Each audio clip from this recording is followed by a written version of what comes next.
Mind Tech Podcast, episode 28 for October 3rd, 2013. Happy birthday to Gnome.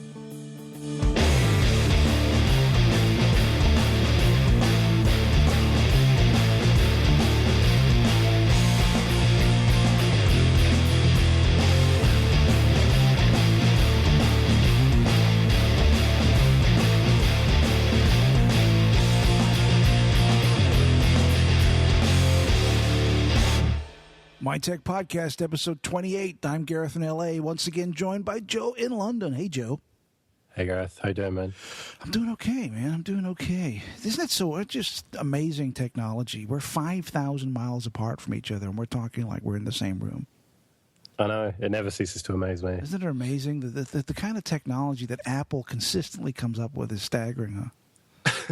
Apple? Microsoft, you mean? You're using Skype for this, don't you? I'm kidding. I joke. I jest, of course. I'm kidding. So what you been up to, man? Anything cool? Mostly been off work sick. Since pretty much the end of the last show, I started to feel a bit rough, and I woke up feeling like shit with flu, and I've been feeling shit ever since for a whole week. Yeah, that's withdrawal symptoms from the Mind Tech Podcast, dude. Yeah, more like withdrawal symptoms from cider. The cider. That's awesome, man. Cider. Hey, any tech stuff going on? I was going to ask you if your Nexus came, but probably didn't, right? That's probably the end of that. No, that is the end of that. It's lost into the ether. It's very sad. Never to be seen again, unfortunately. Very sad. But speaking of Nexuses, isn't there a new phone going to be out any second now? There's going to be a new Nexus phone device dropping into our laps. Yeah, the Nexus 5, or possibly they'll just call it the Nexus 4 again, and 2013 or 2014 model. Yeah, it's imminent because the Nexus 4s are all sold out everywhere now, certainly in the US and the UK. Yeah.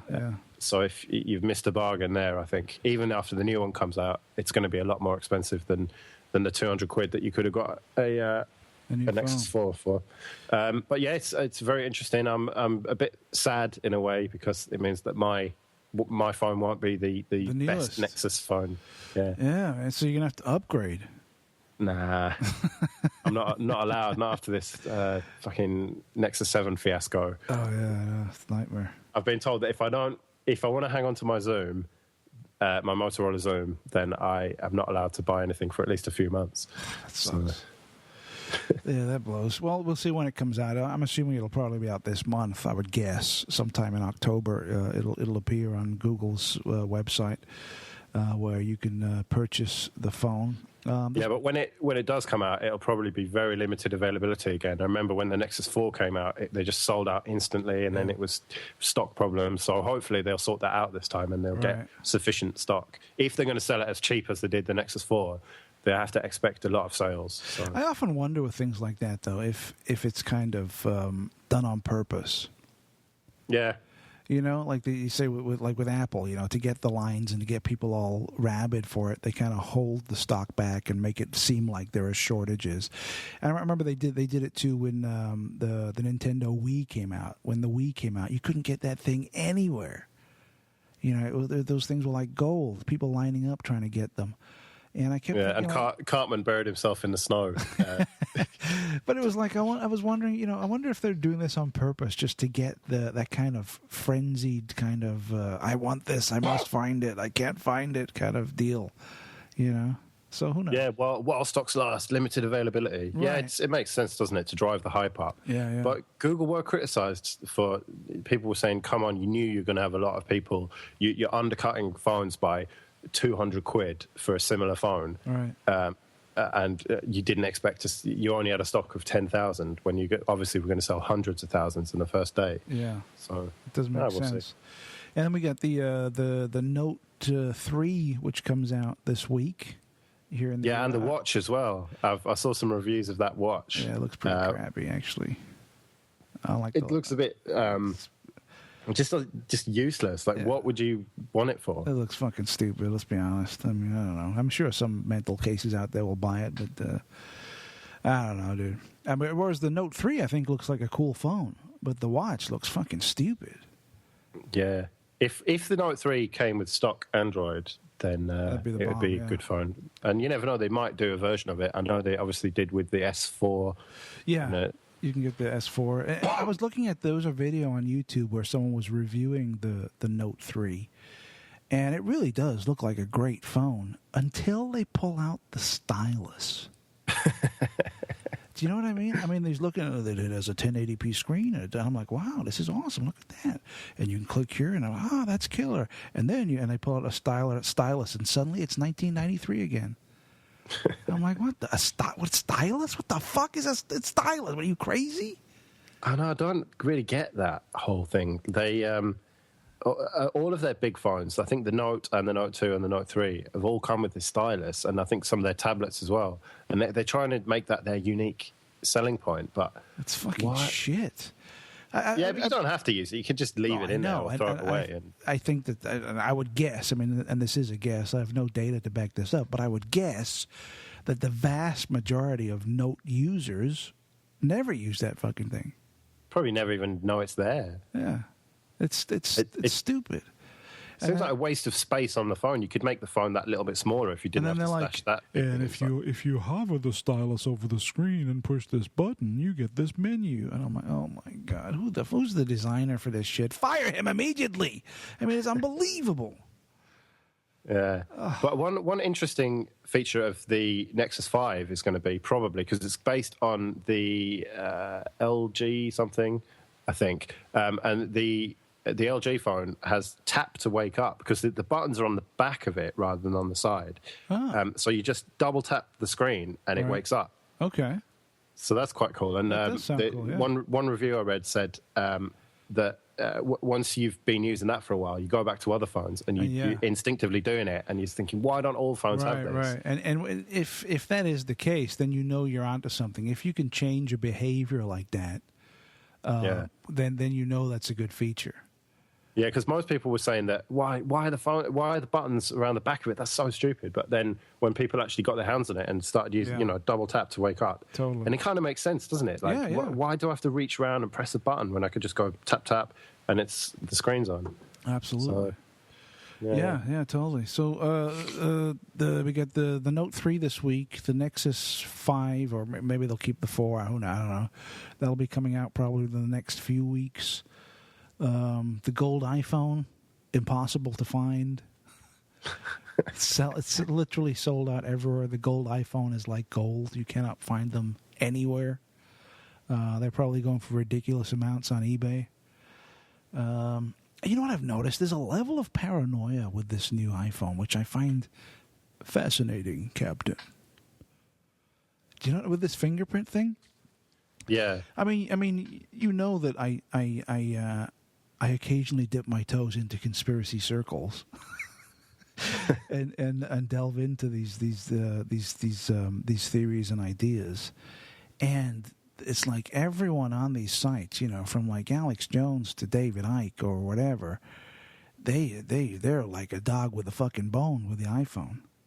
It's unbelievable. Yeah, the question you have to ask yourself is, how useful is it to have a database of fingerprints?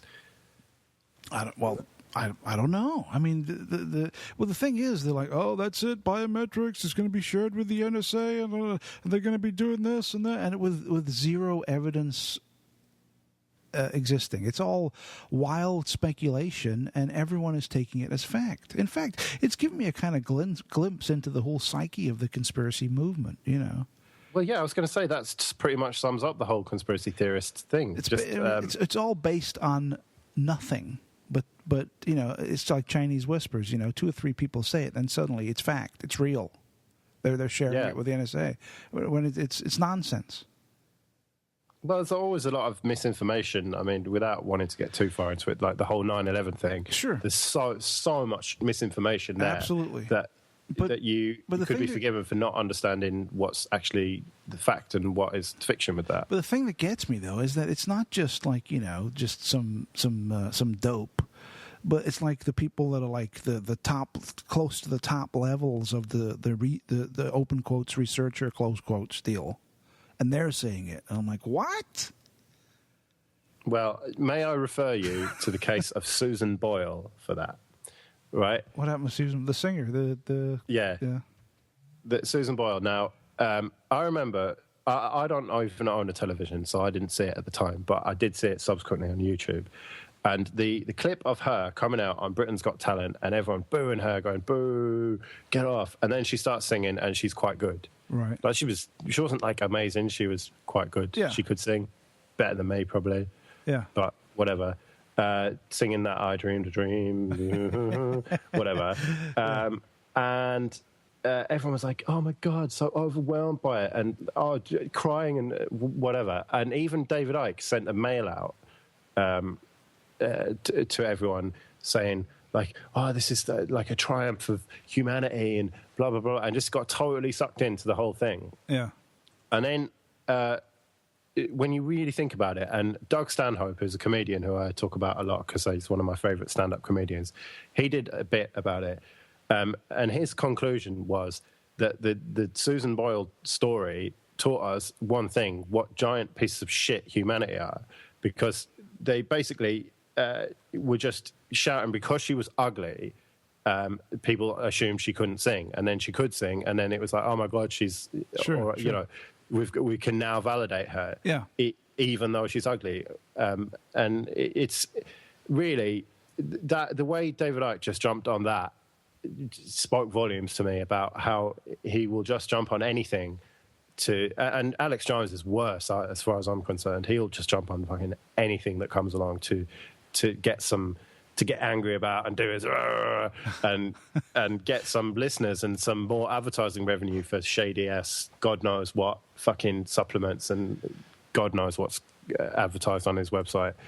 I mean, that's what the bottom line really, if you're going to be cynical about it, and I'm in a very cynical mood today, that David Icke and Jones and loads of other people are out to not necessarily make money, but also for fame and adulation and wanting to be the leader of it and the person who said, I told you. Not that they don't believe in their stuff. It's not that they're snake oil salesmen or like these stage psychics who just are obviously cold reading bullshit merchants. I think they do believe in the conspiracy theories and stuff, but they're just like so open to them that they'll just believe anything as long as it's fodder for them to churn out their shit. And well, I mean, I hear what you're saying, and I don't completely agree with you, but some of the stuff that you just said makes sense. But it just hit home with me with this whole Apple thing, how rapidly they leapt on this, and how, you know, the whole fingerprint ID and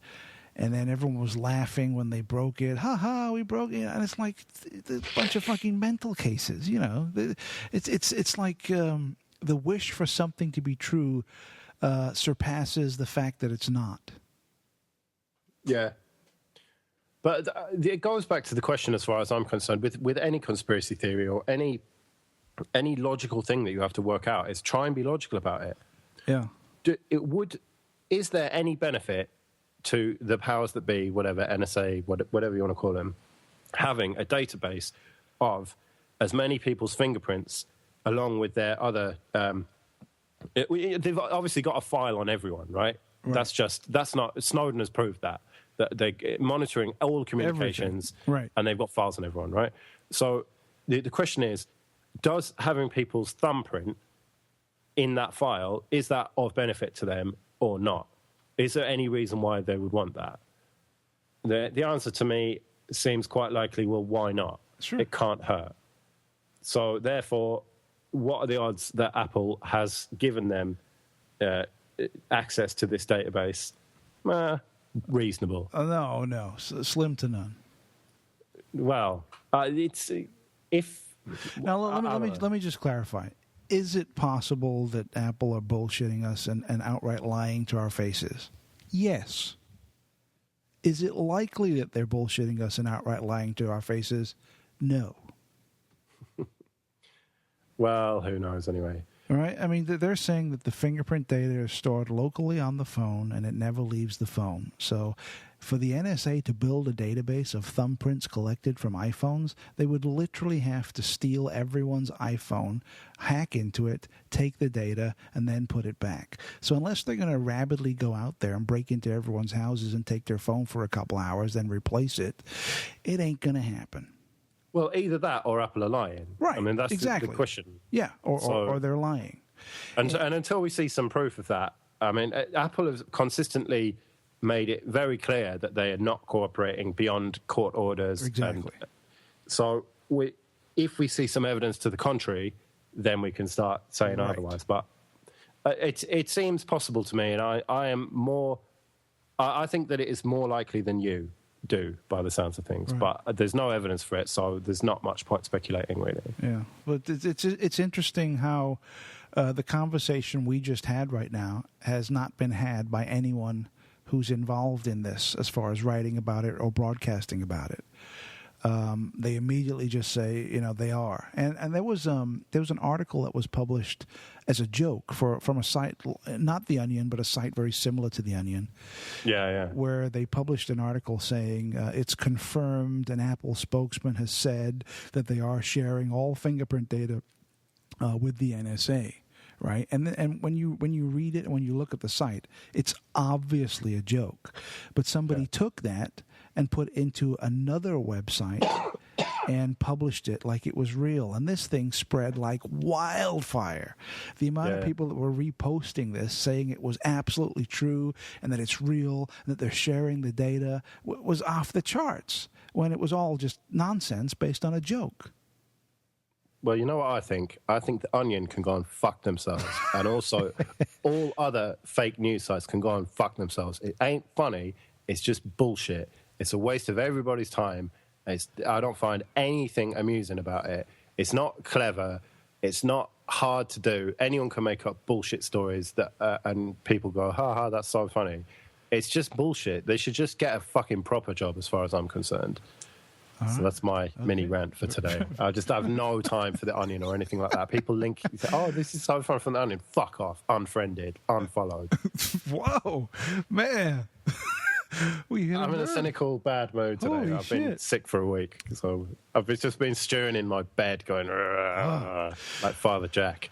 Oh, man. All right. Well, speaking of companies that are actively sharing vast amounts of information with the NSA, let's talk about Google real quick. And the Google Coda for the Raspberry Pi. You finally got that working. Yeah. I was been meaning to do it for a while since I heard about it. It's just an image for the Raspberry Pi, and it runs completely headless. All you have to do is plug in the SD card, network, so Ethernet and power, wait for a minute or two for it to boot, and then go to coda.local on another machine on the network, and you get this cool interface comes up. So it's running as a mini web server, basically. Okay. You can then, once you're in it, you can then configure it to use Wi-Fi, but you have to first use it with Ethernet, and I've now got it on with Wi-Fi.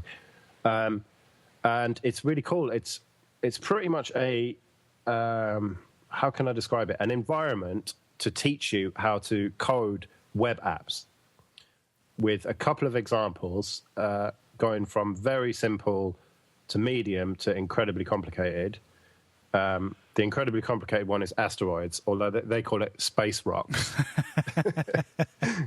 But it's really cool. Like the asteroids thing, it shows you the CSS and stuff, and says try changing a couple of the colors, or the speed of the bullets that you shoot, or the speed of the craft, the space rock, spaceship. Yeah, and so it kind of dips your toes into it. With, wow, I can change that, and it explains what a hex code is for changing the colors. So it kind of walks you through, so it'll show you the example, then walks you through customizing it and then making it your own. It's kind of, well, first of all, with the examples, there's one called Eyeball, which is just an eye that follows the mouse around. Okay. And if you can easily click to see the code of it, and it kind of says, well, try changing the background color.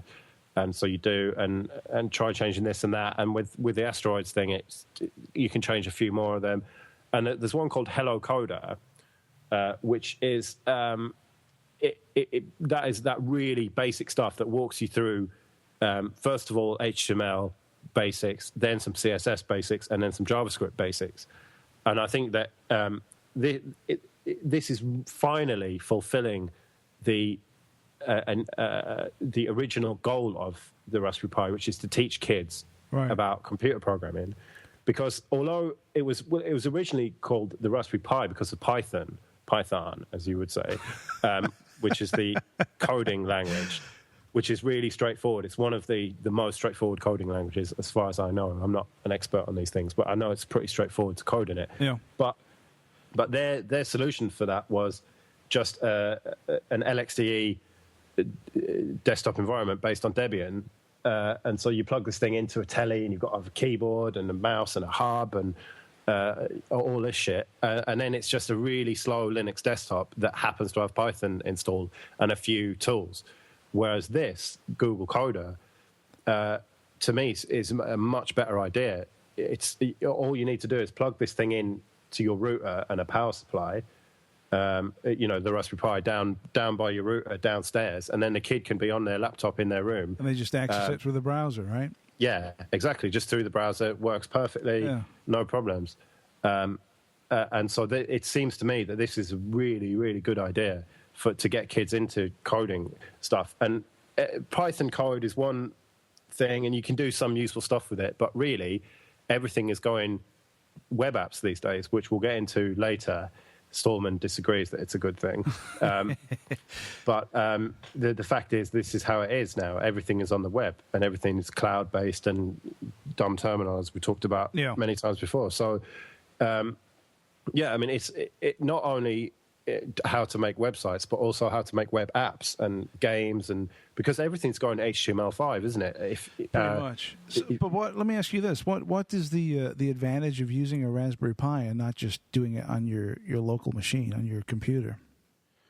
Not a huge amount, except that you'd have to see it, really, to see. I was very skeptical. I thought, well, why don't you just knock up the code? Because ultimately you are writing code on it. But because it's got these examples, it's just a very nice self-contained system to see some examples, to mess with them. Yeah. And if you completely fuck it up, you can just reflash the card and start again from scratch. Start all over, right. And you can extract them. I mean, really, it would be very straightforward to run this code as a local web server that you could just run on your local machine and access it through the browser. I think that the Raspberry Pi aspect of it's a bit of a gimmick, and I hope that someone ports it to Windows, basically, because the fact is that most kids have a laptop running Windows. Sure. So if they could just install this thing and then be able to run it just completely within their computer, then that would make more sense to me. But then again, using the Raspberry Pi and learning how to install it and configure it and then using it to program, I mean, it's a win-win, right? You're learning from the get-go. Well, yeah. I mean, all you have to do is flash the SD card. So if you've got a card reader in your laptop, which most modern ones do, it's just literally a case of download the image, download the image flashing, SD flashing tool in Windows, which is just some EXE with a GUI. Click, point at the thing, done, stick it in the Pi, plug it into the Ethernet, go. So there's not really that much learning involved with it, whereas you could argue that it's good that Raspbian makes kids or makes people have to experience Linux and learn a little bit about that. But I've said before that I don't think that it's a good introduction to Linux. If people's first impression of Linux is Debian with LXDE on a massively underpowered computer, they're just going to think this is a piece of shit. Why would I? Yeah. For somebody who's never experienced Linux before, that first time when you fire it up, it's got to be fast, and it's got to look pretty sweet. If you have like a really cool customized desktop on modern hardware and it's flying along, people are going to be like, "Oh wow, check this out! This looks pretty cool." Mint Cinnamon, for example, looks pretty all right. I think it might not look amazing, but it looks good. It's functional. Yeah, it's fast enough. If you're used to Windows, fucking hell, it's well fast. So I think that mint cinnamon would be a great first impression for people, or even Ubuntu. Like, wow, this is different. Wow, this works. And I think that's why Ubuntu is so popular, is because it does have two reasons. Number one, it's a no-brainer to install. It's incredibly easy to get onto your computer, and number two, it looks very nice. So it's got those two things are just enough to pull people in and to start looking around. Then they figure out the App Store, they download some applications, and the next thing you know, they're running Linux. But it is a bit polarizing if you're used to the Windows paradigm. I hate that word, but if you're used to that, then it's a bit of a change, and some people just go, "Oh no, this is horrible. Fuck this." Whereas at least Linux Mint is similar enough. Yeah, I see what you mean. Yeah, because people get stuck in their way. Like we've talked about this many times on the show. You like the start button, Oh, yeah. Oh, it doesn't have a start button. Oh, I'm done. Next. Yeah, exactly. Yeah, and finished. And it's like, dude, come on. They don't give it a chance. It's like, every day for me tea, I like sausage and egg. Now you've made me chips. I'm not eating it. But you like it. Try it. It's like nobody wants to try anything different. Well, yeah. Exactly. So you've been playing with Gnome a little bit then? Gnome, yeah. So I found a distribution of Ubuntu called Ubuntu Gnome. And what it is basically 1304 Ubuntu, the base, with Gnome, with no Unity to be found. It's just pure GNOME and Ubuntu. So I thought, well, I'd give it a shot. So I downloaded it and installed it, and it's very nice. And it comes with GNOME 3.6 built in. And I noticed that 3.10 is coming out any day, but it's not out yet. So I had to figure out how to upgrade GNOME 3.6 to 3.8, which is the latest current version, before 3.10. So I had to dig around on the web to find out how to do that. So then I managed to upgrade GNOME to 3.8. And I was fooling with it a little bit yesterday, and I actually kind of like it. It's pretty cool. It ties into what we just said, though, about not wanting to change, because when you first start using it, it feels very clunky because you're so not used to the way the desktop operates, and you have to move your mouse up into the corner to get the menu and this and that. It is so different from what you're used to. I can understand why it would be a little off-putting. But I found that if you persevere and start playing with it, you get used to it, and then it kind of flows very nicely, and it works really well. That's what a lot of people say. I've just never been able to get over that hump. I'm too set in my ways with XFCE. But I would imagine as a Mac user, you might get on with it better because from what I understand, it's more heavily focused on the keyboard rather than the mouse. Yeah, you can do the command space to get straight to the search button where you can pull up applications. So you can do searches, pull up apps, navigate the web, all that stuff directly from the keyboard. You don't have to fool with the mouse, which I think is awesome. The mouse is just slows shit down. Yeah. Well, I like it. I like the mouse, but I know that you pretty much have to get used to using the keyboard if you use a Mac. So. Well, no, I mean, the mouse is, I mean, you can mix and match, but it's a lot faster. You can get things done quickly if you just stick with the keyboard. I mean, the mouse is perfectly functional. You can do everything you need to do with the mouse. It's just slower. Mm. So you quite like GNOME then, is the bottom line. Yeah. I mean, there definitely was a hump to get over when you start playing with it, because it is very, very different. So when you first start exploring the desktop and figuring out, well, how do I launch this and where do I go to do this? It's a little different. But once you start using it, it becomes kind of intuitive and it flows very nicely, and it works really well. I like it.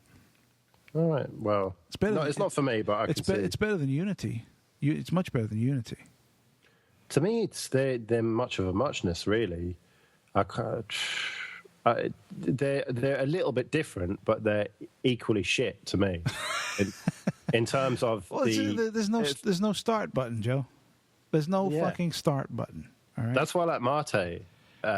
which is a fork of Gnome 2, the previous version of Gnome, the previous main version of Gnome, which was based much more on the Windows idea of the start menu. Yeah, I've noticed this about Linux users, though, is that they're very set in their ways. Someone could come out with the greatest piece of software on the planet, right? And they say, "Oh, and it'll let you do this." Oh no, don't like it. Nope, don't like. Nope. Don't. I'm not going to use it. Don't like it. I'm like, but give it a chance. Just try it. Nope. Don't like it. Yeah, but some people really like Unity, and some people really like GNOME 3, and some people like KDE. Sure, of course, but they're in the minority. I don't know about that, dude. I think that there's a lot of people. I was watching the Linux Action Show a couple of weeks ago, and they were showing off something like an update to an application that had been around for a while, and they'd released an update, right, with all these improvements. And the dude, not the one with the solid hair, but the guy who looks like he hasn't got any teeth. What's his name? I don't know his name. Yeah, Hartley or something. It looks like he's got false teeth. and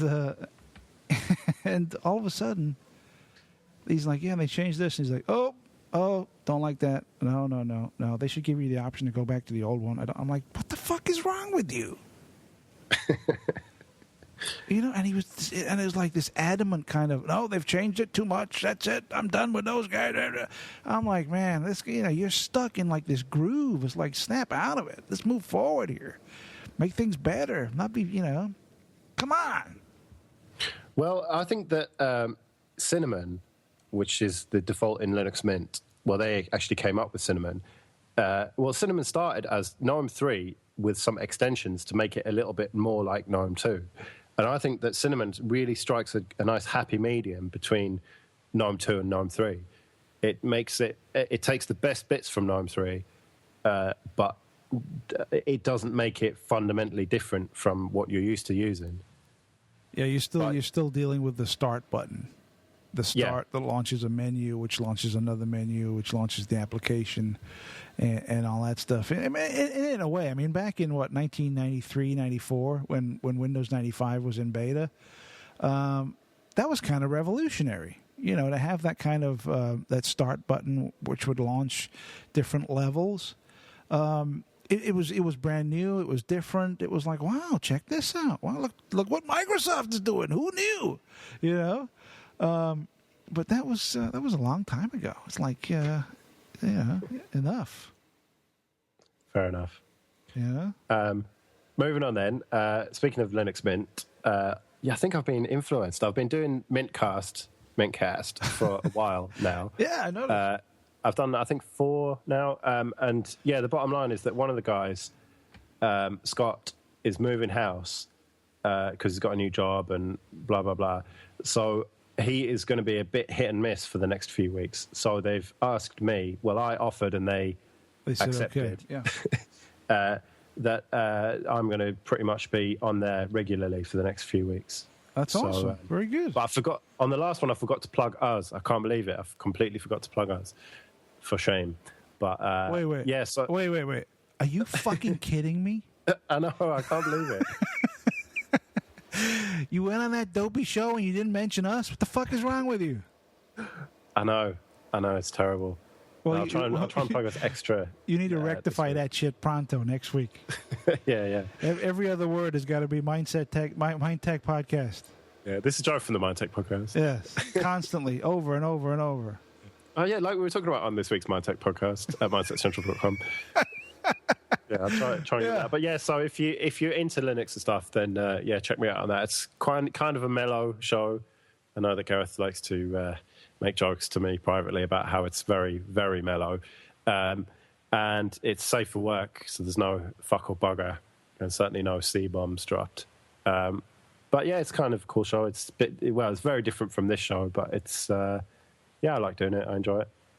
No, it's a great show. I've listened to a few. I mean, I'm not a rabid Linux user, but I've listened to a couple of the shows. The ones that you're on, and they've all been very good.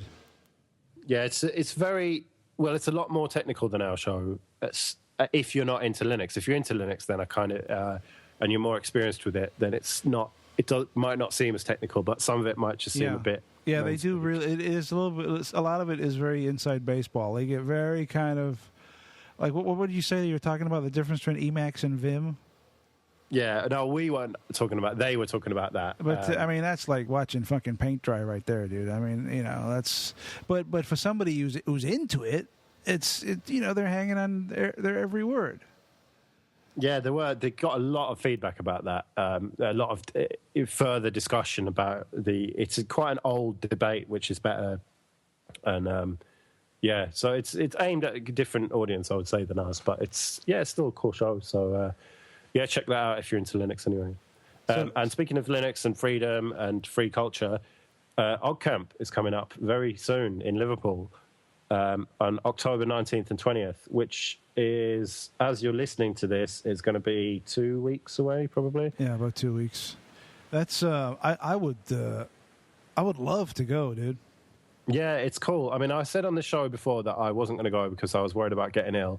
Well, I've got ill now, so now I can go, right? And I was all looking at my hotel situation. I was like, that's actually not too bad, like 55 quid a night. Yeah, it's all right. And maybe I can get a lift up there. And I was really just thinking, that's it, I'm going to do it. And then my girlfriend says to me, hang on, before you book anything, you sure it's not the same weekend as that wedding? No!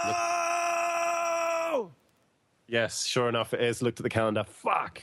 The wedding's going to be cool. It's going to be a cool party and everything, but it's in a different area of the country, and it's just not happening. You should just call the people that are going to be married. You should call them and say, "Hey, look, you know what? Oggcamp is that weekend. Could you do it like the weekend before, the weekend after? Really appreciate it. Thanks." Yeah, it's not like they've been planning this shit for a year. Yeah, I mean, come on. You'd be like, "Do me a solid. Hook me up the week after. Do the wedding then." That would be. I was really hatching this plan. Like, hey, there's some people. Or alternatively, you could call what's his name, Fab, and the other dude, and Dan. Yeah, and say, dude, I got a wedding. Can you postpone Oggcamp for the week after? Thanks, man. Later. Click. Yeah. I might do that actually. Yeah, I'll find him now. Yeah. So anyway, it's in Liverpool. In a couple of weeks, and it's really cool. It's an unconference, so anyone can speak. If you're listening to this now and can get to Liverpool, you could go there on the Saturday morning, submit what you want to talk about, and then people vote on it. And then if enough people want to see it, you're assigned a room, or even the main stage if it's popular. Oh, no, I think the main stage is all scheduled, but you're assigned a stage. Well, it's normally just classrooms in this university, really, with a projector. And depending on how popular you are, the bigger the room you'll get. And so there's that aspect of it, which is really cool. There's the social aspect of it, the kind of networking, real-life networking with people. There'll be an open hardware jam, probably, which is like cool 3D printers. And they had the guy from Raspberry Pi there last year. And loads of shit going on. It's a really cool event, and I think it's the biggest open source event in Britain. So if you're into that kind of stuff, then go to it. Oh, it sounds awesome. I'd love to go and check it out, but it won't be happening this year. Maybe next year or something. I don't know. But Stephen Fry showed up. Was it last year or the year before? Well, he didn't show up. He did a video, which was played. He pre-recorded a video with some questions that people had. The Oggcamp Twitter feed said, right, we're going to be interviewing Stephen Fry. Send us some questions. Yeah. So they collated the questions, emailed them off to him. He sat in front of his iMac and recorded a little video talking about various things, and then that was played on the main stage. And everyone sat around and watched him talking, and it was really weird because it was like, oh, we've come to see Stephen Fry, even though it's just a video. It's a video. But it was cool. It was a personalised video for the event. Yeah. And then it's subsequently on YouTube. You can find it. If you just search Stephen Fry Oggcamp on YouTube, you'll find it. And it's pretty cool. He talks about some interesting stuff. And it's that of all the Oggcamp videos, that one is obviously the most popular on YouTube. Right. It's got thousands of views. Well, he's like on Twitter. Stephen Fry is I don't know, like millions of followers, right? He's like one. Yeah, he's one of the most popular people on Twitter. He has tons and tons and tons of followers. All right, so you got Oggcamp coming up. You're going to be doing Mintcast for the next couple of weeks, filling in, doing your Linux thing over there. How about some news? Yeah, go on then.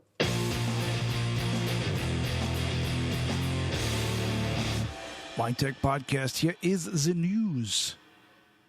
So what's been happening? We got one here. Free software is more important than ever before. This is an article that Richard Stallman wrote for Wired magazine, where he gets into why we should all be using free software. So, Joe, I mean, I know that you 90% of the time do use free software. So what's your take on this? Well, he has beaten his drum for free software and not using proprietary software for long enough. In fact, GNU, which is a key part of what most people think of as Linux, GNU/Linux, GNU is 30 years old this month. And I think that's what's prompted the article, a bit of a push, and it's a bit more publicity for Stallman. Yeah. But this article, obviously, he's talking about how the four freedoms and the usual stuff, but also he's talking about not using what he calls SaaS, SaaS. Yeah, what is that? What's that? It means SaaS? Service as a software substitute. Christ. What he means, he likes all this kind of GNU and SAS and all these little things. What's up with that? It's just a quirk of his personality. Who knows? But what he's basically saying is cloud services. If the software is running on a server, it doesn't matter if that's even free software. Yeah. If you are connecting to it through your web browser and the actual software is running on a remote machine, then you have no control over that software, and therefore it's dangerous to your freedom. Okay. And it's a very interesting point that he makes about it. Obviously, people have been talking about cloud stuff as not being great, like Gmail, for example, where it's obviously all on Google servers, and they're running the whole show, and they can make changes, and they've got all your data and all the rest of it. Right. So it's an interesting piece by Stallman. Anyway, well, it's always. As far as like the whole cloud, well, Gmail is a good example, right? Because it is. I mean, they store and archive everything that you write. Okay, even your drafts, the stuff that you don't send, is archived and used by them to sell all that data to advertisers. They read all your emails. Well, I mean, a person's not reading it, but the software that they have will scan through all of your emails to supply you with ads that they then sell. And even if you go through and delete your email, they still have it, on the back end. So everything that Stallman's saying there is true, but Gmail is a great email service. In other words, it's highly functional and it's free. Right? Now, I'm sure he would say, well, is it really free? Because, He'd say it's gratis, but not free. Right. Whereas back in the day, in the 80s and 90s, when you were using email, you'd have your email client and you'd pop 3 to the email. And you would you download the email from the server to your local machine, and it would be erased from the machine from the server. So it's literally like delivering a physical piece of mail, right? You download it to your machine, and then it's erased from the server. Those days are gone. I don't think there even is an email service out there where you have that kind of functionality anymore. There's some specialist ones, but there's no mainstream ones, certainly. No, I don't know. I mean, it's the same with Hotmail and Yahoo Mail, and it's all stored and scanned and used for that company's benefit, to sell for advertising. And you know what?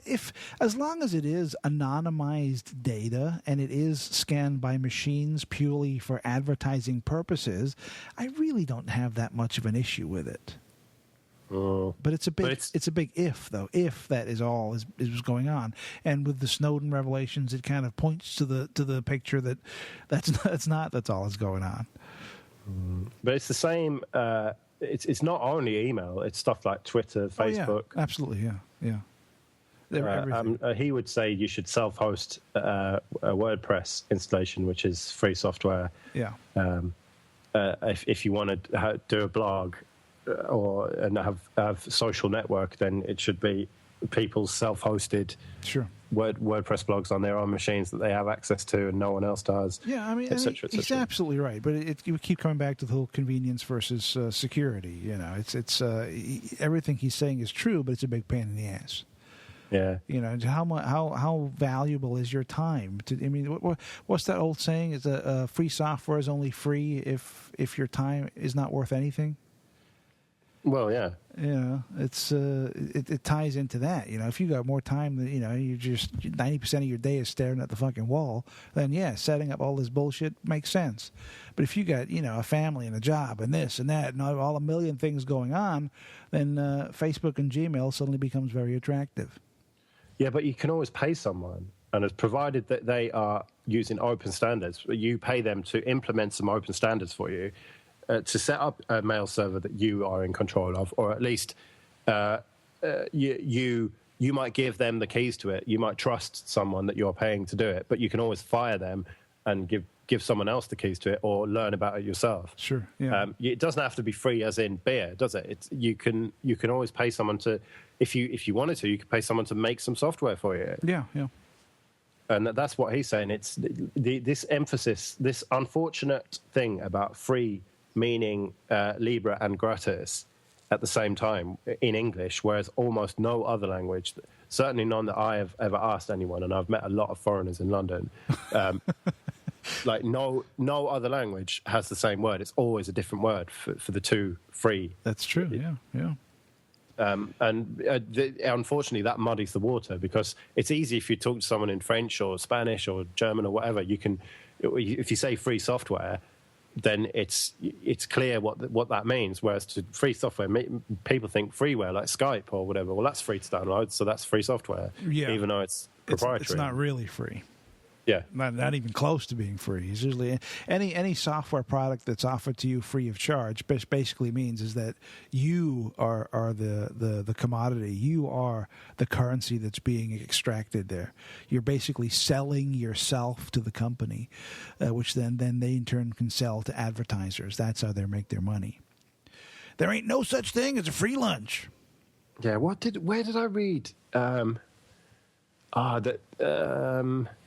Is it Google or something? It's something like $500 or some amount of money, $1,000 per year is basically what you're paying. I think $500 a year is what you're paying Google effectively, because your data is worth that much to them. Yeah, and you multiply that with the hundreds of millions of users that they have. Yeah, and they're making a nice chunk of change. Well, that's why they're one of the biggest companies in the world. Right, yeah. Speaking of cloud storage, though, I should have talked about this at the beginning of the show, but I just remembered. I signed up for the Pogo Plug cloud storage. Okay. Now, we talked about Pogo Plug a week or two ago. It's like this little device where you connect hard drives and you can have your local cloud. But they also offer unlimited backups to the cloud. And I did some research, and when they say unlimited, they literally do mean unlimited. Really? Yeah. They're one of the very few companies that offer this. But here's the catch. You can only back up to the cloud what storage space you have attached to your Pogo Plug device. Right? I'm sure you could easily spoof that. Well, it's not so much a spoof. I mean, it's legitimate. So if you have a 1 terabyte hard drive connected to your Pogo device, then that 1 terabyte of space is then duplicated in the cloud. Yeah, but you could easily trick the Pogo plug probably into thinking that it's got 100 terabytes. No, but there's no trickery involved. You literally could do it. You could put in a USB hub and connect. Oh yeah. But if I'm saying if you don't have them, if you only have a couple of terabytes, right? But no, it's to do with the stuff that you upload though. It's unlimited. So if you put like there's 4 USB ports on the Pogo plug, right? So if you filled all those USB ports and then output those onto a USB, what they call those little brain fart, the USB USB hub, and then from there you could connect NAS devices or Drobos or whatever. For you literally have hundreds of terabytes of space, and so anything that's on there gets sent to the cloud, gets duplicated. Well, Storman would say that's a terabyte. You want it local. You get both. It's local. Yeah, but you don't want to be sending them all your data to mine. But here's the thing, too, though, is that it's incredibly cheap. It's $50 a year, right? But because I recently just reactivated my Pogo plug, they sent me an email saying, hey, great to have you back. You know what? You can get the cloud storage for $25 for the first year, unlimited. Yeah. I was like, fuck yeah, $25, unlimited space. Let's go. But the only thing is that you're uploading constantly, and it takes a long time to upload shit. To back up your stuff to the cloud.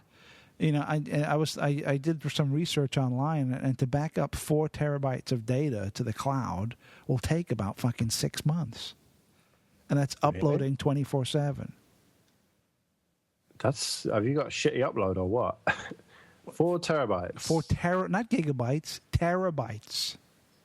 Right. I'm gonna have to do the maths later. It's my brain's too fucked to do maths. Because I get about 1 megabyte per second. Okay, so 1 megabyte a second, 4 terabytes. How long will it take? It's going to be 6 to 8 months. 60 megabytes a minute times 60 megabytes times 60 times 24. So I can upload 8.64 gigabytes, I think. Okay. A day. A day. All right. Now, and that's 1,000. Yeah, it's 1,000 divided by 8.64. 8.64. This is really great podcasting, live maths. It would take me 115 days to do divided 4. by 30 is like 4 months nearly. Shit. That's a lot, man. Yeah, you don't think about it. And that's 24/7, and that's going to kill your whole connection if you do that. Well, that's the thing. See, so it takes a long time to upload. Well, that's what they're banking on, that no one's going to bother because it's... well, yeah, exactly. I mean, most people, right? Most people are going to be like, oh, well, I'll just upload my pictures or maybe a few MP3s, right? It's not going to be that big of a deal. But then they get a fucking maniac like me with, terabytes and terabytes of data. But the only negative is going to take forever to get that shit up there. And they always say, if a good backup solution is you got to have 3 copies. You got to have the copy on your computer that you use, right, to do shit with. That's got to be backed up to an external drive that's local, and then from there it's got to be backed up to the cloud. So you have three points of safety basically, so that if your hard drive dies on your computer, well, you have the local backup. If your house burns down, well, you got the backup in the cloud, so your data is essentially safe. So yeah. So you're safe. You got the one you use in your computer, the local hard drive, and then it's on the cloud. So once you got the file exists in those 3 places, you're golden. You don't have to worry about it. You're set. Your house could burn down. Someone could steal all your computer equipment. Whatever. You're set. Yeah. But anyway, going back to the story at hand, then. Okay. So free software is very important, and I think that I've said it before, that you need someone like Stallman on one end of the spectrum, and he very very much is one end of the spectrum. To pull things one way, because you've got people like Google, Apple, Microsoft pulling it completely the other way. Totally. And so hopefully there'll be a happy medium. But if he wasn't there, Yeah, no, I agree completely. I mean, he's definitely a valuable asset in the movement for freedom. There's no question. He does come off as a bit mental, and some of the stuff he says sounds very, very weird. But, he's been proved right over and over again. And we've said this on the show. 20 years ago when he was rabbiting on about free software and freedom and snooping and cloud services, you think he's a fucking mental case. But now, everything he said is on the money. Yeah. And if you get bored, and sometimes I find myself bored, like, what am I going to watch or do? Because I'm not going to watch TV, because fuck that. Have a look on YouTube for some Stallman lectures, and it is really fucking interesting listening to him talk about various things in depth. Yeah. So I would highly recommend having a look at hearing what he's got to say, or if you're more of a reading type person, which seems unlikely if you're listening to this, then have a read of his website and some of his thoughts and stuff. He's a very, very intelligent dude who... and I've said it before, you can't be that intelligent without lacking in some other areas. Sure. I would agree. He is a fascinating guy. And, you're right about the lectures. I've watched a few of them, and they're amazing. The stuff he says is very, very cool. So speaking of GNU/Linux, or Linux, as you like to say, it's 30 years old. Yeah. It's a big celebration. 30 years of GNU. Yeah, which is it's strange to think it's that old, and yet, what we know of as Linux, say Ubuntu or whatever, is GNU and Linux. So it's a lot of GNU tools like compiler and loads of other shit with a Linux kernel. And I'm not 100% on how important each aspect of that is. Like Stallman would say that GNU is the operating system and Linux is just a little part of it. It's just the kernel. Whereas just the kernel is like saying, you've got a house, and the house is the house, which is GNU, and you've got Linux foundations, but they're not important. But obviously, without that foundation, the whole house just collapses and is not a house without foundations, or the roof, or whatever, some key part of it. So I'm not sure how key that the Linux kernel is. But there is also this thing called the herd, which is a kernel that Stallman was working on, I think, when Linus Torvalds first brought out the Linux kernel. Well, wasn't there a kind of like Stallman was working on GNU, Torvalds was working on another version of a Unix clone, which was Linux, and they both completed the part that the other person needed. Yeah, pretty much. So it kind of... Except that Stallman was working on that other... Stallman and co. were working on the kernel aspect of it, which they called the herd, HURD. And they have continued to work on it. And to celebrate this 30th anniversary, they've released, after 10 years since the last version, they've released another version of the kernel. The herd kernel. And there's not many ways to check it out. There's Debian herd, but to say that the herd is less developed than Linux is something of an understatement. Like, we all know how great Linux is. I mean, even you who don't use it like to talk about how the applications are a bit shit, but the actual foundation of it is great. Whereas the herd, not so much. I don't think I tried it out, basically, this week, Debian herd. Yeah. I don't think it was this new version. I think it was the 10-year-old version, but it just wouldn't even boot on anything. Yeah, even on my ThinkPad, which is from fucking the 90s, it wouldn't boot on it. Well, you got to figure. I mean, the Linux has been in development for 20-plus years, with thousands and thousands of people all over the planet actively updating it and making it better constantly. You also have corporations like, what's the Ubuntu Canonical and Debian and all these people who are rapidly, actively chipping away at the Linux kernel to make it better, more compatible, more powerful. And then the herd is probably like Stallman and some dude in his parents' basement typing away on an IBM AT. Yeah. Yeah, it's true. You've got companies like Red Hat and even Google and IBM and massive companies that are involved in adding to it. So it's bound to be vastly superior than the herd. Yeah, you know? but anyway, GNU as part of Linux, GNU is a key part of Linux, and Linux wouldn't function without it. Right. So it is. We do have to recognise the achievements of Stallman. Absolutely, no question. Yeah, and generally the Free Software Foundation and the whole GNU project, and so it's cool that it's 30 years old. I can't believe it's that old. Really, that's 30 years old. Linux is 20 years old. So it's funny that it went 10 years of not being very usable, and then Torvalds came along and then it just exploded, didn't it? Well, it's taken a while to explode. Well, it exploded servers-wise, though, pretty quickly, I think. Yeah, by the late 90s, it was popping up everywhere server-side, big time. Well, it was pretty much the foundation of the dot-com bubble, wasn't it, of the turn of the century? That's true. Yeah, absolutely. Yeah. Yeah, it was because free software that was very powerful, very adept to running servers. Most servers are running some form of Unix anyway. So as far as for a systems admin to now have Linux, it wasn't a huge stretch. I know that Microsoft was making massive inroads right there with Microsoft Server, Windows Server.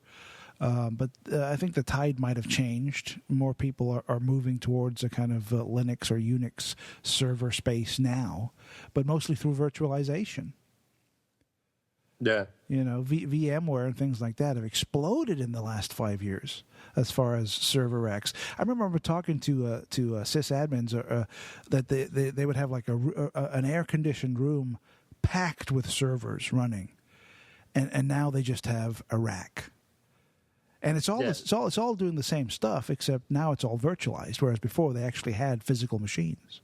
Yeah, each server was one box, whereas now it can, because of the processors and RAM are so good, you can have loads of machines running on loads of virtual machines on one machine, can't you? So it's a lot more efficient. You have this huge warehouse full of machines. Now suddenly it's just a rack doing the exact same thing and probably a lot better and a lot more efficient. Plus, you're saving a fortune on air conditioning, on power, electricity, and so it's a big deal. The whole virtualization has changed everything. Let's take a quick break and then we'll come back and finish up the news. We'll be right back.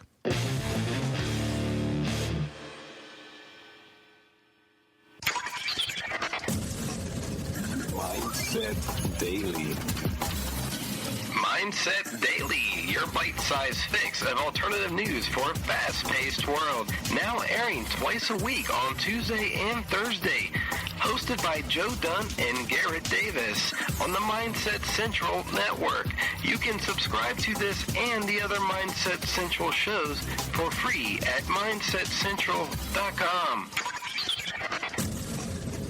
Mindset Daily.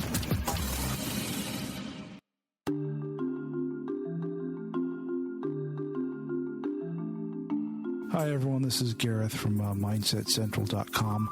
Just coming on really quickly to talk to you about subscribing or donating to Mindset Central. Right now, we average about 17 brand new podcasts a month on Mindset Central, and that's for free. So you get that content for free. It always has been free, and it will continue to be free. But just take a moment to imagine the time and the effort it takes to put all that together, plus also creating, building, sustaining the website and the server costs. We're constantly finding ourselves reaching the point that sometimes is the breaking point, and we're up against that old foe of time and money. And we're hoping that with your help, we can break through this wall. Not only do we want to continue with Mindset Central, but we want to build upon it and create something very special on the internet. So please think about helping us and becoming a subscriber. By becoming a subscriber to Mindset Central, you'll have access to the subscriber section, which provides exclusive all new podcasts, and a lot more. The subscriber section has and will continue to grow into an area that you will want to be a part of. And with monthly access priced at that of a large coffee at Starbucks. So for one coffee, you get access to the subscriber section, packed with content that is continually added to on a weekly basis. So please help us. Help us by becoming a subscriber. Thank you.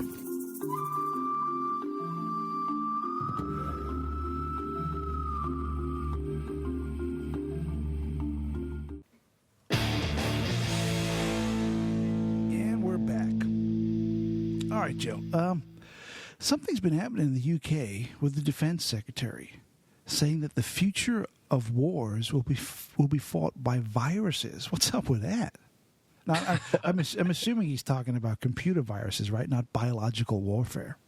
Yeah, that's funny that. Well, as reluctant as I am to link to the Daily Mail, the Daily Nazi, whatever you want to call it, this is a Daily Mail story, and I mostly put it in because it's funny. The long and the short of it is that the Defense Secretary is saying that we're going to slowly cut the conventional military funding in favor of more cyber warfare because that's the way things are going. And this idea of viruses, I mean, that's just a Daily Mail way of saying malware and cracking and what people call hacking. Yeah. It's just a buzzword in it, viruses, when really a virus is nothing to do with it. But that is interesting. I hadn't thought about that. If you read the thing, read the headline, you don't know if you're old, like a lot of Daily Mail readers are pretty old, I think, and you read like I don't know what cyber is. Wars fought with viruses. Yeah, you think like, biological. They're going to send bubonic plague or something to decimate populations. But what they're actually referring to is software. But there's the whole thing is very funny. If you're even slightly clued up about tech stuff, then just to read the article is just so hilariously out of touch, whoever wrote it. But the key thing is the Army's tough fitness tests are to be lowered to allow weedy or overweight computer geniuses to join the new front line of keyboard commandos. Commandos spelt wrong, incidentally. Oh, man. The Daily Mail is just so funny. But if you do follow this link, don't be sucked into the sidebar of shame. The weedy, overweight computer geniuses. I like that. Yeah. But what's the most disturbing thing about this article is that picture of that dude. I mean, he's sitting there in his suit and tie. He looks like a fucking pedophile, right? He looks like he's about to molest a child. And he's got, like, the Ministry of Defense screensaver right next to him. He looks more to me like he's desperately trying not to show his true form, like shapeshift into his real reptilian form. Well, maybe that too. He's probably sitting there, he's thinking, in his mind, he's thinking, once they take this photograph, I wonder who I'll rape. He's thinking, yes. Like most people, like on a Friday, I'm thinking, yes, I can get home from work and watch Big Bang Theory. He's thinking, yes, after this, I can go to a bloodletting. Yes. Right, we'll finish up this photo session. I'll go and have a spot of lunch. I'll eat something really quick. Then maybe I'll rape somebody, drink some blood. My God. But anyway, we talked about this early on in the run of this show about the move towards cyber warfare. And this article talks about, what was it, keyboard commandos, laptop something, a laptop army fought by, he revealed work on developing the laptop army is already underway. Future wars would be fought by IT geeks in rooms like this rather than soldiers marching down the streets or tanks or fighter aircraft. And it's I like how it's like secret army and a secret plan. Yeah, very. It's painting a picture, though. It's painting a picture where people who are not computer literate will think, "Oh, well, this is a good thing, right? Because we're not going to have people being blown up or shot or things like that. So this is a much cleaner, safer, nicer way to go to war. But you just look at the Stuxnet, right? The Stuxnet virus, which was designed to destabilize the nuclear reactor. So, I mean, it's the same kind of thing. If what he's saying is true, and I'm sure elements of what he's saying is true, but not the complete story, these kind of viruses will be used to cause devastation, right? To blow up things, to cripple a power grid, to a whole number of things. Potentially cause serious problems. Yeah. If you could get into the systems of a nuclear power plant, you could potentially turn that into a very serious Fukushima-style situation. Absolutely. And you could detonate a nuclear power station, right? They could leak all this radioactive stuff, which would kill, thousands and thousands of people over time, with cancer and things like that. And because it's a cyber attack, you could be like, what? I didn't do it. What are you talking about? Nothing to do with me. Yeah, and blame it on other people. It is a worrying trend, but it does seem to be the trend that you've got pretty much a Cold War, as I've said before, between America and China at the moment, right? Or the Western China, yeah, and obviously with states like Iran and whatever. So yeah, it's that's the way things are going, and I don't know if it's better really, rather than having indiscriminate bombs and right, but this guy's painting the picture that this is going to replace conventional warfare, and that's clearly not the case. Yeah, that's true. It's just another tool, another weapon in the arsenal, isn't it? Right. The conventional warfare is going nowhere, but this is just well, folks, we're still going to use spears, but here's some rifles we're going to use too. Yeah. It's not going to replace anything. It's just going to supplement the standard bombing and shooting and. Yeah, we've got these muskets, but we've also got guided nuclear weapons. Right, exactly. All right, what else guided we got? Missiles. Well, before we move on, just talking about how the Daily Mail, right? I linked to them, so I don't really want to talk too much about it, but they have been very pro-Cameron with this idea of blocking porn and stuff. And yet, if you look at this article, right, scroll down and keep your eyes to the right and look that the Daily Mail site, apart from this story, is pretty much a softcore porn site. Yeah. If you just look at all of the celebrity stories, most of them are like fucking bikini this and beach bodies that and fucking Gwyneth Paltrow with her tits nearly out the other. And the hypocrisy is just fucking unbelievable. Yeah. But, oh man, I'm reading the motor. But see, the fact that people in the UK have a definitive, solid opinion about the Daily Mail means that they're doing their job. Yeah, well, it's the most popular, I think, news site in the world. And So whatever nonsense they're up to, it's working. Yep, certainly is. Anyway, moving on then. So John McAfee, I think, wants to sell you a $100 gadget that blocks the NSA. This guy's awesome, dude. I watched a video of him talking about, a bit of a video of him trying to uninstall McAfee because he hasn't had anything to do with the antivirus for 10 years or something. Wow, it's been that long. Okay. He just made it and then sold it and went, ha, ha, ha, and went off to count his money. Tons of cash. And it's just this picture of him, this video of him, with like these, basically whores. And like he's just blatantly doing drugs and stuff. And it's just a ridiculous parody, I suppose. But it's a parody of his real life. But yeah, he seems like, it's there's a screenshot of this article. Founder of McAfee, eccentric millionaire, which is about the size of it, really. Yeah, he's in front. He's like a green screen behind him. He's got like the bookshelves to make you look all, but he looks all haggard and all like like he's been through the mill. He's living life, man. He's doing the shit. And but the details are very few and far between about this story. What he's talking about is this gadget that will basically create an encrypted mesh network for file sharing and communication. And there's not really any more detail about it. It's a lot of hype, but not much detail. It's what they used to call, was it vaporware, right? It is very much vaporware.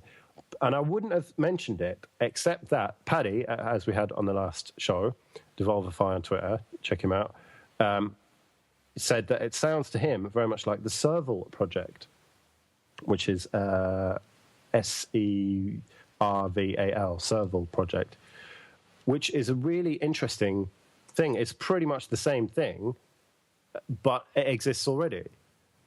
It seems to only be available for Android, but it uses the Wi-Fi on your Android phone to connect to other people running the same app and create this mesh network. And it's made by these Australian fellas. Now, they say that most of Australia doesn't have cell service, mobile service. Now, that's not a huge surprise, considering most of Australia is uninhabitable desert. Right. But that's what prompted them to do it. And in a lot of third world countries, mobile service is quite ropey, and you have to either climb up a hill or walk miles or whatever. And so the idea is that if enough people run this app on their Android phone, and it works on some pretty old shit phones by the looks of things, Android 2.2 Froyo and above, so even really ancient phones it'll run on. And it just connects them all together into this mesh network, and then you can talk to people securely, right? Because the connection's encrypted also. Yeah, it's encrypted, so it's free and it's encrypted. That's pretty awesome. The software is open source as well, so it's pretty cool. And that's available now? The software is available now. Yeah, you can, but it seems to only be for Android. Yeah. Aha, suck it. And that got me to thinking you should really get some sort of Android device to check out Android stuff on. Yeah, I have my daughter's old Android phone that, but it hasn't been powered on in I don't know, years. But I'm sure it still works. You just need to power it on. Yeah. Okay. No, you should get like a second-hand Nexus 7 or something. I don't know. Like a tablet. But anyway. Yeah. Just to check out Android stuff on, just to, I don't know. Surely you're interested a little bit in it. Yeah. And not as a kind of primary device or whatever, but anyway, so yeah, it's version 0.91, so they're obviously not calling it stable yet, but they ran a Kickstarter before and didn't make anywhere near as much as they wanted to. I think it was an Indiegogo, because what they want to do is, if they could get a few $100,000, they could put these Wi-Fi boosters and repeaters around and create this mesh network all over the world, so that everyone could communicate. I could, in theory, communicate with you. So it's basically creating a separate internet. Yeah, pretty much, and that's what McAfee wants to, like, he's talking about small little dark nets, basically. Well, he says in the article here, he says the gadget might sound something straight out of a James Bond movie, but McAfee wants to build it and sell it for less than $100. He says there will be no way for the government to tell who you are or where you are, says McAfee. Effectively, it works by creating a small private network that acts as a kind of dark web that's inaccessible to others. So it does sound very similar to what you just described. Yeah. And what he's trying to market it at college students, going back to the old-fashioned, was it Kazaa, or what was the first one? Napster, yeah. Yeah, where they were all connected together and for file sharing, and it would be ideal. So if you've got this network at your university, in this country we have halls of residence and where all the students are packed together quite tightly. Yeah. If they all had one of these devices, then only one person would need to pirate the movie or whatever, and everyone gets from the internet, and then it just spread out through this network. Yeah. Or some would rip a DVD or a CD, and then everyone would have it. So it's quite interesting. But it is, yeah. It sounds great. He should have. He just wants to be this eccentric Kim.com type guy, I think. Yeah. Whereas really he should have thrown some weight towards this Serval project, if what he wants to do, because they're already doing it. Yeah. And he's got millions of quid, and they wanted $300,000 or something. Well, he also says here in the article, it says McAfee claims to have developed unique encryption that the NSA will not be able to get into. Well, yeah, that's my claim. I've created some encryption that no one's ever going to crack. Until we see it. It's all bullshit. clay. Yeah, exactly. Yeah, we don't know. It's all totally vaporware. And he might be completely on the level or just blowing smoke. We don't know. And we won't know until he produces something. Exactly. But interesting. All right, final news story. NSA gathers data on social connections in the U.S. And now this is not really that big of a shocker. It's something that we've always suspected, but just like most of the Snowden revelations, something that we've always suspected, but now we actually know for sure. The National Security Agency, otherwise known as the NSA, has been exploiting its huge collection of data to create sophisticated graphs on some Americans' social connections that identify their associations, their locations at certain times, their traveling companions, and other personal information, according to newly disclosed documents and interviews with officials. I mean, I read most of this story, and just nothing was news to me. It's like, well, the news seems to be it's the confirmation. They have processed the data. They are processing the data. Is the news story right? Before it was an educated guess or a suspicion. Now it's like legit. It's solidified. It's like there's no ifs or buts. This shit is really happening. It's yet another conspiracy theory proved conspiracy fact. Right, exactly. And we've talked about this many times also. I mean, for many, many years, this was a conspiracy theory, right? You know, that the government is surveilling us and harvesting all our data. And you'd talk to people about it and you'd bring it up and they'd give you that look, you know, like the look of you're fucked up in the head. There's something wrong with you. But now it turns out that, you know, we were absolutely correct. And it's an absolute fact. This stuff is happening and has been happening for a very long time. But this is kind of confirming, though, that through metadata they can put together a very detailed account of who you are, of what you're into, what you like, what you don't like, where you go, who you talk to, who's your network of friends. They can paint a picture of who you are as a person. And I guess from that picture that they paint, they then classify you as this guy's going to be a pain in the ass, he's going to cause problems, this guy's harmless, don't even worry about him, and all points in between. Yeah. And that's without even Facebook and Twitter and other social networks adding to that.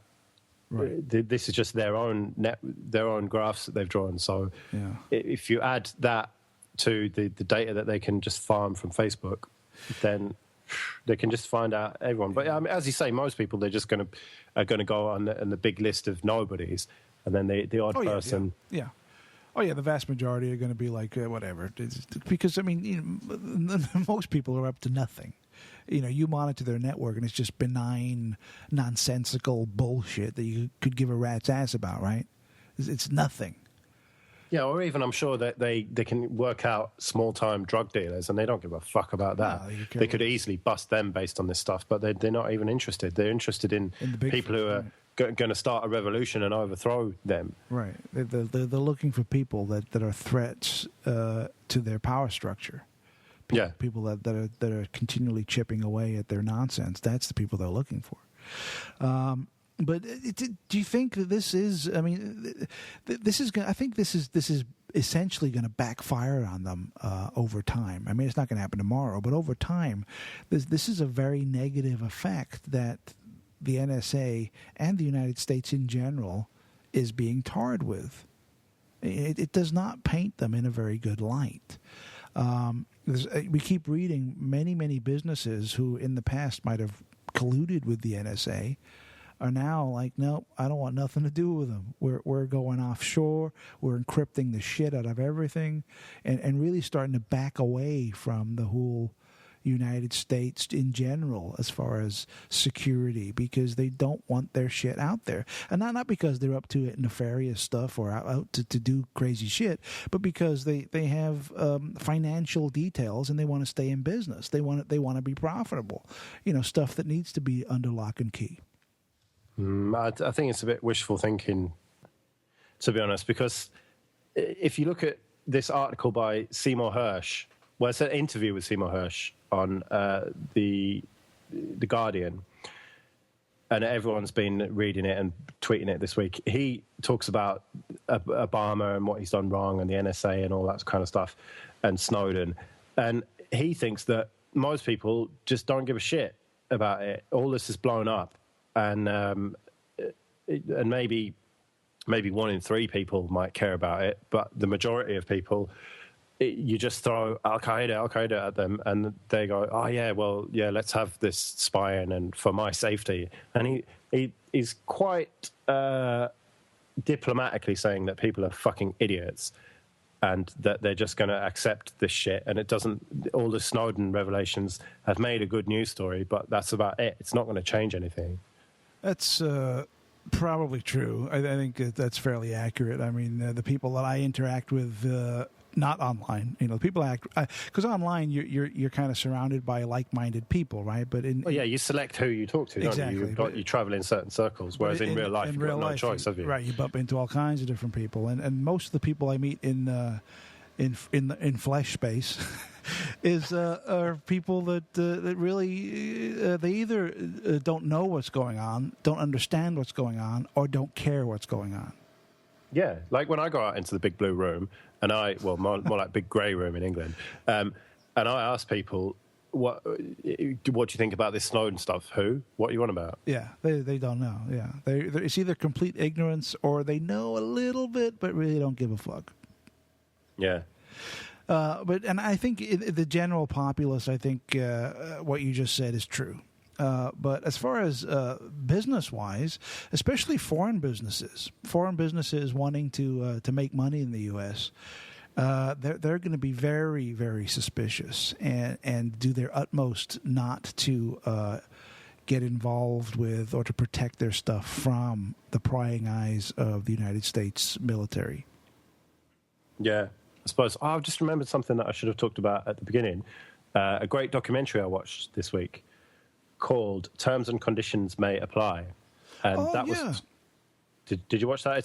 It's not supposed to be on YouTube, I don't think. I think someone's put it up there illegally. Whatever. Yeah, I downloaded it, but I haven't watched it yet. But you said it was very good, huh? Yeah. It starts off being about how it would take you, I think, a month of your working life per year. So a month of your 9 to 5 days a week, to read all the terms and conditions that you agree to online with Google and iTunes and whatever. So it starts off talking about that, and it says so they could basically sneak in there anything.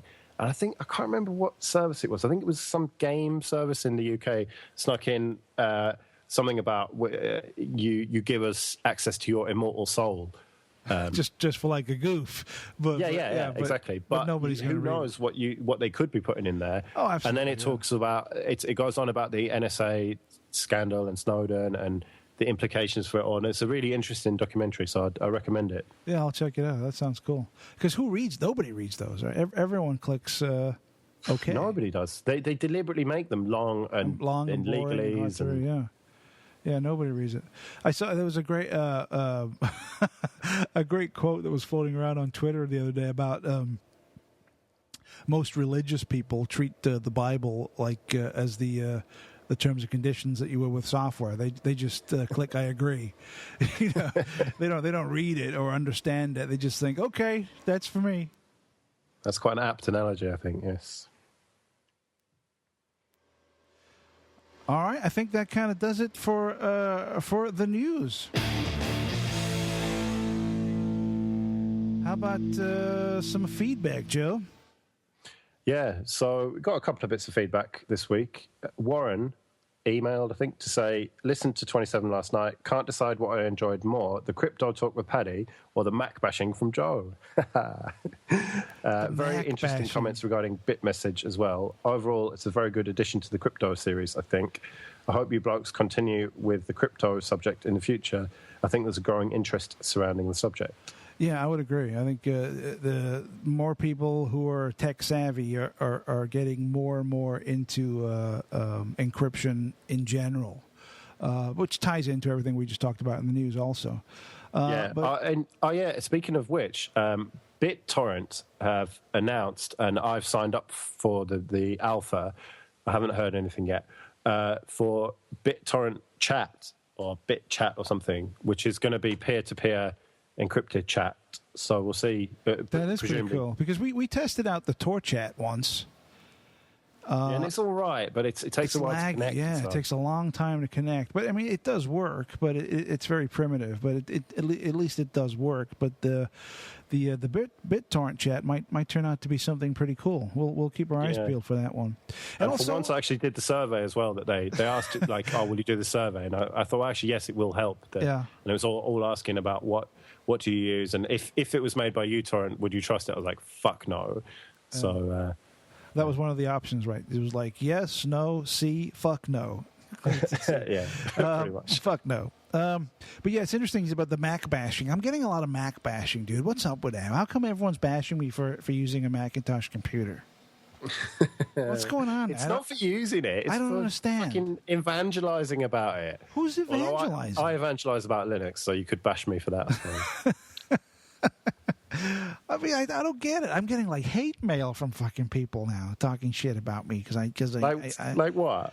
Just like nasty things about the Mac. How dare you say nasty shit about the Mac? How dare you? I don't know. It's that's an age-old debate, isn't it? The whole Mac versus Windows and indeed Linux. Yeah. I don't know. It's whatever. It's a bit old and tired, and just use what you want. But I think that it winds people up. I think that the hate mail that you might be getting, or the hate that you're feeling towards your Mac love, might stem from the fact that I've been on Mintcast a few times, plugged our show, but not.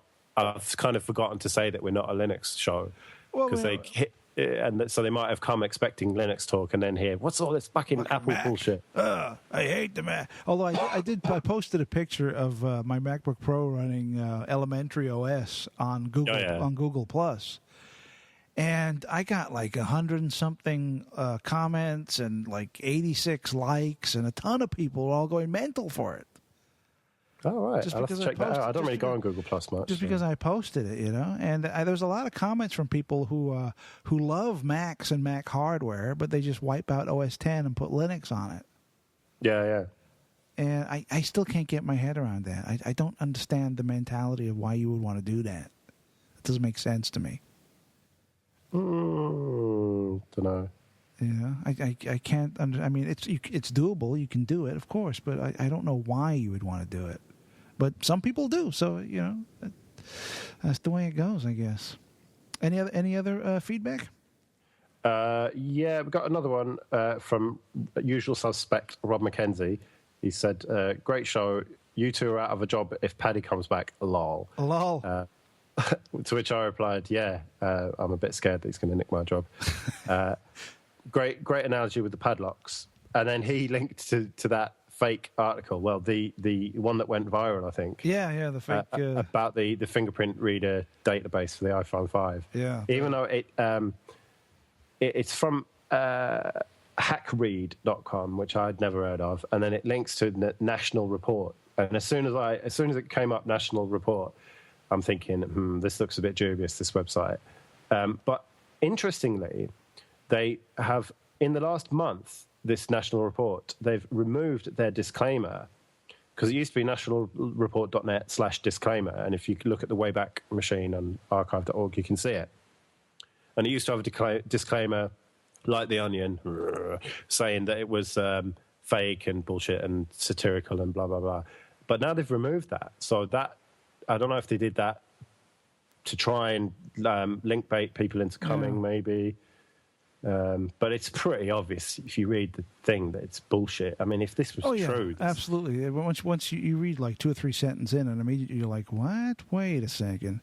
But like, this would have been on Ars Technica and fucking all of the major websites, news websites. It's amazing. It's very telling how people will forward this and believe it and buy it just from reading the headline. Like, they'll never read the article. They'll see it and think, oh my God, forward, link. When it's nonsense. Yeah, I think a lot of that goes on. People read headlines and maybe skim a few sentences. Oh, right, I've got to share this. This is an outrage. But you've got to look at the source of your news, reputable sources. I mean, for me, Ars Technica is my go-to source. If it's a really good. I mean, there's a few when they're going about conspiracy theories that kind of loses me a bit, but they're not very open-minded about that. But they, the tech news on there is very well researched. They'll always link to the original article if they can, and there's a few good sites like that. And Wired's pretty good and whatever. But if you see a news story on a website that you've never heard of before, then that should kind of probably be us. Yeah. Well, all right then, Joe. We're coming to the end of the show. Remember, listeners, you can contact us. You can email us directly at mindsetcentral@gmail.com. Contact us via Facebook, Google+, or BitMessage. Our address will be in the show notes. All right, Joe, thank you so much. Another great conversation, some more great news, and we'll be back next week with more Mind Tech Podcast. But until then, farewell, good brothers. See you later.